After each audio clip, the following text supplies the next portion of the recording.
अर्थातच महाराष्ट्राचे पहिले मुख्यमंत्री म्हणून महाराष्ट्राचा मंगल कलश आणला. त्यांना अभिवादन करण्यासाठी, श्रद्धांजली अर्पण करण्यासाठी 12 मार्च आणि 25 तारखेला आम्ही सगळेच येतो. खरं तर गेली अनेक दशक आदरणीय पवार साहेब स्वतः येतात, पण ह्या वर्षी पवार साहेबांना येणं शक्य नव्हतं. आम्ही सगळे ती प्रथा चालू ठेवतोय. आज ज्या महाराष्ट्रात आपण आहोत, महाराष्ट्र फक्त आणि फक्त पंडित जवाहरलाल नेहरू आणि कैलासाचे आदरणीय यशवंतराव चव्हाण साहेबांमुळेच आज झालेला आहे. आणि त्यामागे खूप लोकांनी खूप मोठं योगदान केलेलं आहे. त्या सगळ्यांची एक आठवण आणि त्यांचे आभार, त्यांचे आशीर्वाद घेण्यासाठी आम्ही सगळे ते त्यांच्या कामात दुसऱ्या कशा व्यस्त असतील मला माहिती नाही. त्यांनी काय करायचं हा त्याचा वैयक्तिक प्रश्न असतो. पण प्रशासनाकडून मला काय फार इथे हालचाल दिसत नाहीये.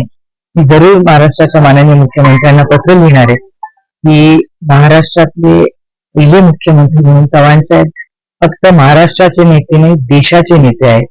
आपल्याला आठवत असेल चायनाबरोबर आपलं युद्ध झाल्यानंतर त्या पद्धतीने पंडितजींनी सगळी जबाबदारी त्या काळात चव्हाण साहेबांवर टाकली आणि दिल्ली ती आजही जेव्हा जेव्हा त्याचा उल्लेख होतो तेव्हा अभिमानानेच होतो.